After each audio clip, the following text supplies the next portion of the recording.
జై శ్రీరామ్ తెలంగాణ. మొన్నటిదాకా ఢిల్లీ ఎలక్షన్లలో జర బిజీగా ఉంటుంది. నిన్న ఇక ఆదివారం తెలంగాణలో ఎవరు నడుచుకుంటుండ్రు ఏంది కథ జర దృష్టి పెడితే ఈ కాస్ట్ సెన్సస్ పంచాయతీ ఎక్కువైంది తెలంగాణలో. అసలు ఏం చేసిండు రేవంత్ నా మిత్రుడు, ఏం చేసిండు అని అసలు కాస్ట్ సెన్సస్ ఏంది అని తెప్పిస్తే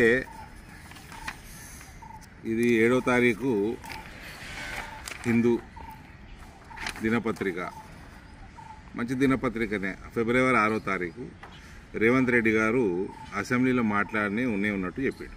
ఇందులో సరే ఎవరు బీసీ, ఎస్సీ, ఎస్టీ,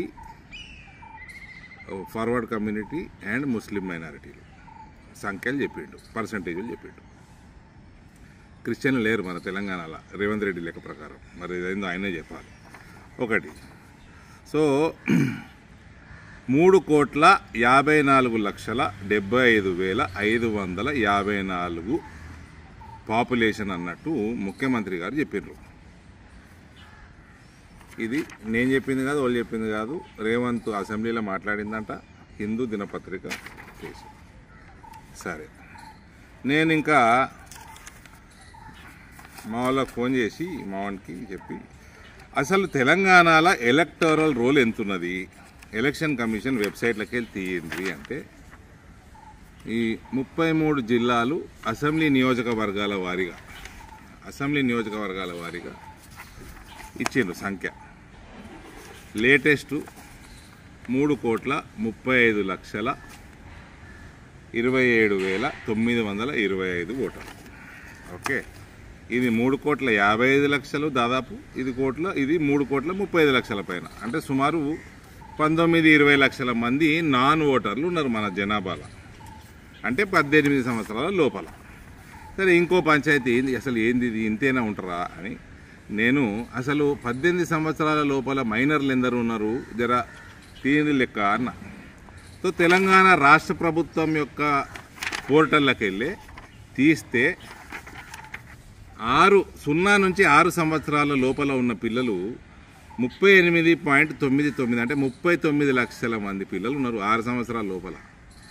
6 నుంచి 18 ఇది 6 సంవత్సరాలు, అది 12 సంవత్సరాలు, అంటే దీనికి డబల్ ఉండాలి సుమారు, అంటే 80 లక్షలు ఉండాలి. సరే, తక్కువ పట్టుకోరు, 60 లక్షలే పట్టుకోరు, అంటే దాదాపు 1 కోటి మంది పిల్లలు నాన్ ఓటర్లు ఉన్నారు.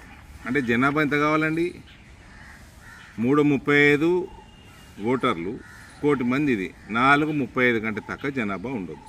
ఇదో సర్వే కాదు, ఇదో మన్ను కాదు, సూలకుట్ల సర్వే చేసినాం రేవంత్. ఒకటి.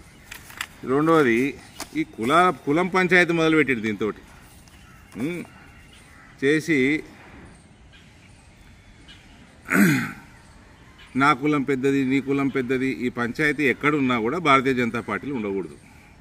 మన నాయకుడు, మన ప్రధానమంత్రి నరేంద్ర మోడీ ప్రధానమంత్రి కాకంటే ముందు ఆయన ప్రధానమంత్రి అభ్యర్థిగా వచ్చినప్పుడు నాకు గుర్తున్నది, దేశవ్యాప్తంగా హోర్డింగ్లు వచ్చినాయి, ఆమె హిందూ నేషనల్ అని. భారతీయ జనతా పార్టీలో పనిచేసుకోవాలంటే, ఈ దేశం భవిష్యత్తును కాపాడాలంటే, హిందూ రాష్ట్రాన్ని నిర్మించాలంటే నా కులం హిందుత్వం, నా కులం భారతీయ తత్వం తప్ప వేరేది ఉండదు. ఇది ఎవరన్నా భారతీయ జనతా పార్టీల కులాల గురించి మాట్లాడితే అది భారతీయ జనతా పార్టీ హైకమాండ్ సహించదు, సహించకూడదు కూడా. ఇక ఢిల్లీలో ఏమైంది, సిటిజన్షిప్ అమెండ్మెంట్ యాక్ట్ వచ్చినప్పుడు ఆజాదీ అని కూడా తిరిగారు కదా. వాళ్ళందరినీ హిందువులందరూ ఒక్కటై దౌడ మీద ఒకటి వీక్తే దౌడ పనులన్నిటికీ ఆజాదీ వచ్చింది. ఇప్పుడు అందులో కేజ్రీవాల్ గాని పనులు ఉన్నాయి, సిసోడియా గాని పనులు కూడా ఉన్నాయి అందులో, దౌడ పనులు. కేసీఆర్ కులం చాలా పెద్దదని ముఖ్యమంత్రి అయిందండి. కేసీఆర్ కులం సంఖ్య ఎంత అండి, 1% ఉంటుంది, కొద్దిగా అటు ఇటు ఉంటుంది. ఆయన ముఖ్యమంత్రి అందుకే అయిందండి, కులం పెద్దదని అయిందా. తెలంగాణ రాష్ట్రం కోసం కొట్లాడిండని కేసీఆర్ని ముఖ్యమంత్రి చేసారు, ఆయన కోట్లు వేసారు. 10 సంవత్సరాల తర్వాత ఈ కేసీఆర్ది దిక్కుమాల గుణం ఉన్నది, కేసీఆర్ కంటే కేసీఆర్ పోరగానలేదు, ఇంకా దరిద్రపు గుణం ఉన్నదని ఓడగొట్టి.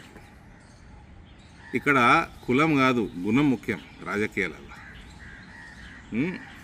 ఇంకోటి, ఈ బీసీలు 46%, ఓసీలు 13%, ఎస్సీ 17%, ఎస్టీ 10% పైన, మైనారిటీలు సుమారు 13%. ఇవన్నీ 100 అయిపోయినాయి. క్రిస్టియన్లు లేనేలేరు అంటుండు రేవంత్. సరే, ఇవన్నీ 100% అయిపోయినాయి. ఇది ఒఫీషియల్గా వచ్చింది బయటికి. ఈ కులాల వారీగా నెంబర్లు ఒఫీషియల్గా రాలేదు.